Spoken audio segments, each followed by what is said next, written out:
এই দেখো 400 ছানা আছে, ঠিক আছে? এটাকে খুব ভালো করে একদম মাখতে হবে, খুব ভালো করে মাখতে হবে। মাখো। আমার হাজব্যান্ড এটাকে মেখে দিচ্ছে।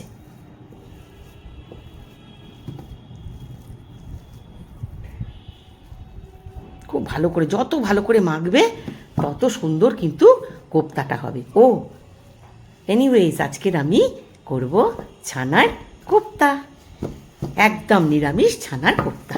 তাহলে দেখে নাও কি করে ছানার কোপ্তাটা করছি।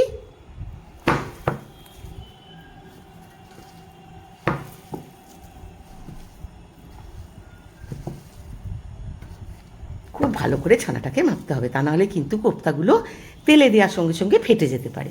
সেই জন্য যত ভালো করে মাখা হবে তত কোপ্তাগুলো সুন্দর হবে। এইবার ছানাটা যখন খুব ভালো করে একদম সুন্দর করে মাখা হয়ে যাবে, তখন এই 2 চামচ ময়দা দিয়ে দিলাম। ঠিক 2 চামচ কিন্তু ময়দা দেবে, বেশি ময়দা দেবে না, তাহলে বেশি ময়দা দিলে কিন্তু শক্ত হয়ে যাবে, ঠিক আছে? এইবার দেব আন্দাজ মতো একটু নুন, আর আন্দাজ মতন একটু মিষ্টি, আর এই কিশমিশ ছোট ছোট ছোট ছোট করে কুচি কুচি করে রেখেছি, কিশমিশটা পুরো দিয়ে দিলাম। আর এই যে কাজু, কিছুটা কাজু ছোট ছোট করে টুকরো করে রেখেছি, কাজুটাও দিয়ে দিলাম। আর দেব এই 1/2 চামচ গরম মশলার গুঁড়ো, 1/2 চামচ লঙ্কার গুঁড়ো, 1/2 চামচ জিরের গুঁড়ো, আর 1/2 চামচ ধনের গুঁড়ো দিয়ে আবার এটাকে খুব ভালো করে মাখতে হবে। একদম সুন্দর করে মেখে সব কিছুর সাথে একদম মিশিয়ে দিতে হবে। খুব ভালো করে এটাকে মাখতে হবে, মেখে মেখে সব একদম মিশে যাবে, তারপরে ছোট্ট ছোট্ট করে বলস তৈরি করা হবে। খুব ভালো করে এটা মাখতে থাকো। সুন্দর করে এটা মাখা হয়ে গেল। এইবার ওই ঘিটুকু হাতের মধ্যে মাখিয়ে নেবে। দুটো হাতে সুন্দর করে ঘি মাখিয়ে নিচ্ছে, নিয়ে এবার ছোট্ট ছোট্ট করে বলস তৈরি করবে। একদম গোল করে বলসটা তৈরি করবে। এই দেখো একটা রাখলো, ঠিক আছে? সব কটা বলস এইভাবে তৈরি করে নিয়ে আসছে। এই দেখো সব কটা বলস এইভাবে তৈরি করে নিচ্ছে, ঠিক আছে? সব কটা তৈরি করা হয়ে যাক, তারপরে দেখাচ্ছি। আবার একটু একটু করে ঘি হাতে মাখিয়ে নিচ্ছে আর বলসগুলো তৈরি করছে। এই দেখো কি সুন্দর বলসগুলো তৈরি হয়েছে, দেখেছো? একদম বলসগুলো তৈরি করে নিয়েছি। এই দেখো, ঠিক আছে, স্মুথ বলস তৈরি হয়েছে, ঠিক আছে? ঠিক আছে, ঠিক আছে। এবার এগুলোকে সব ছাকা তেলে ভাজবো, সবগুলো ছাকা তেলে ভাজবো। তাহলে চলো এবার ছাকা তেলে ভাজবো, দেখাই। এটা কিন্তু সানফ্লাওয়ার অয়েলে হবে। তোমরা এরকম করেই কিন্তু ছানার কোপ্তা করো, খুব টেস্টি হয় খেতে। আমার তো আজকে শনিবার, তোমরা তো জানো শনিবারে আমাদের নিরামিষ হয়। কেমন আছো গো তোমরা? সামনে কিন্তু পুজো চলে এসছে। হ্যাঁ, উৎসব হয়তো নয়, কিন্তু পুজো তো যেতে হবে, পুজো তো একটু দেখতেই হবে, নিয়মগুলো তো রক্ষা করতেই হবে, তাই না? তোমরা কিন্তু সুস্থ থেকো।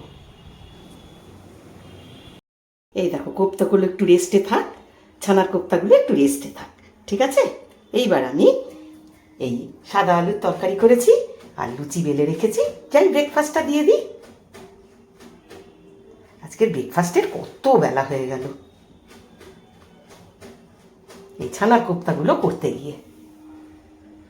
সাদা তেল বসিয়েছি, তেলটা হয়ে গেছে, এবার একটু লুচি ভেজে দিয়ে আসি।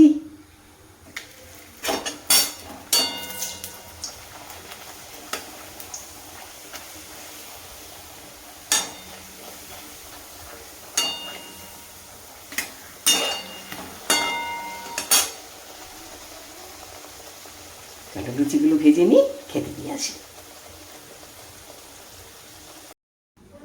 এই দেখো লুচিগুলো ভাজা হয়ে গেছে, সাদা আলুর তরকারি দিয়ে এবার খেতে দিয়ে আসি, চলো।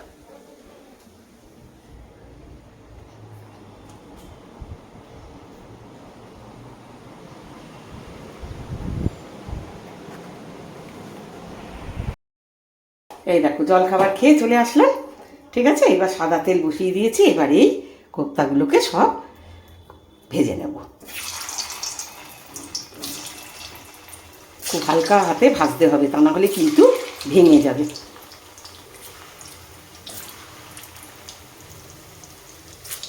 ব্যাস, এখন এই কটা থাক।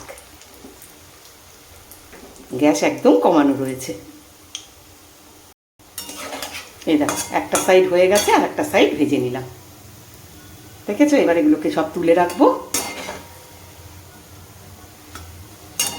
এগুলোকে সব তুলে রেখে বাদ বাকি সব কটা ভেজে নিয়ে আসছি। এই দেখো, এগুলো ভাজা হয়ে গেছে, এগুলো আবার দিয়ে দিলাম। একটা সাইড হয়ে যাক, তারপরে আর একটা সাইড উল্টে দেবো। গ্যাস কিন্তু কমানো থাকবে। এই দেখো, একটা সাইড ভাজা হয়ে গেছে, আর একটা সাইডও হয়ে গেছে। এবার এখানে সব তুলে রাখছি। এই দেখো, এবার ফাইনালি সব কটা ভাজা হয়ে গেল। এইবার গ্রেভিটা করব। ছানা কোপ্তাগুলো হয়ে গেল, এবার গ্রেভিটা করব।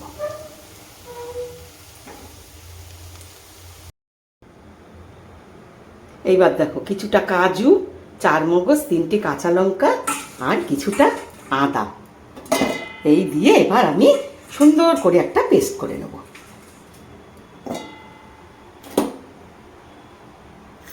মিক্সিং জারে সব দিয়ে দিলাম, দিয়ে সুন্দর করে একটা পেস্ট করে নিয়ে আসছি। কাজু আছে, 4 মগজ আছে, 3টে কাঁচা লঙ্কা আর আদা।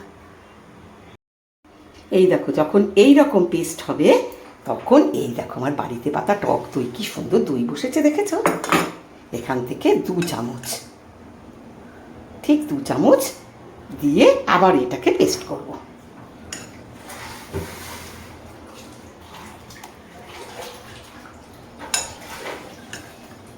ব্যাস, আর দেবো না।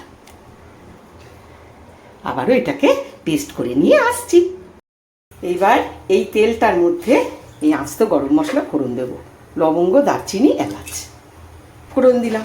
ফোড়নটা একটু ভাজা ভাজা গন্ধ বেরো, একটু ভাজা ভাজা হয়ে যা।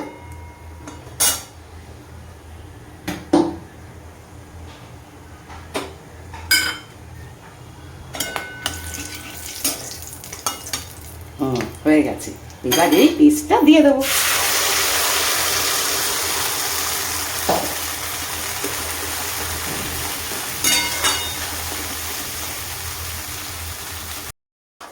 এইবার যখন এই রকম হবে, তখন এই গুঁড়ো মশলাগুলো দিয়ে দেবো। একটু ধনে, 1 চামচ ধনের গুঁড়ো, গরম মশলার গুঁড়ো 1 চামচ, জিরের গুঁড়ো, লঙ্কার গুঁড়ো আর সামান্য একটু হলুদ দিয়ে আবারও ভালো করে কষবো। খুব ভালো করে এবার কষবো।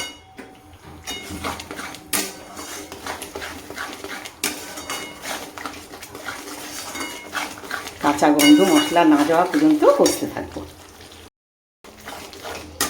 এইবার দেখো কি সুন্দর হয়েছে, দেখেছো?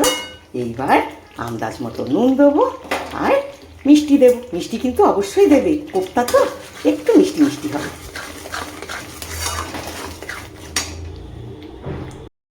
ব্যাস, এইবার দেখো, এবার এই গরম জলটা দিয়ে দিলাম। ব্যাস,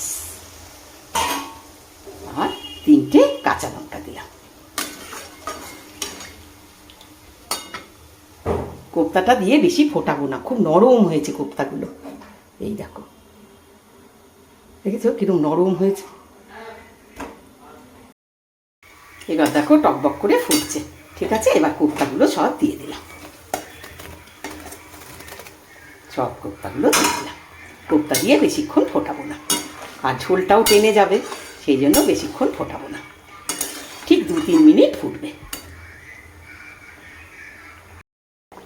ব্যাস, গ্যাসটা নিভিয়ে দেব।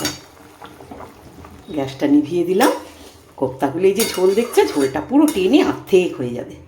এবার আমি একটুখানি ঘি দেব,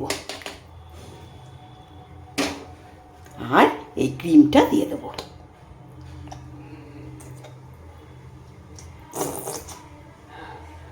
হয়ে গেল আমার ছানার কোপ্তা। কেমন লাগলো? ভালোবেসে আমার সাথে থেকো যদি ভালো লাগে। অনেক ধন্যবাদ, অনেক ভালোবাসা। খুব ভালো থেকো, সুস্থ থেকো তোমরা। অনেক অনেক ধন্যবাদ। হয়ে গেল ছানার কোপ্তা। রুটি, লুচি, পরোটা, ভাত সব কিছুর সাথে ভীষণ টেস্টি হয় খেতে।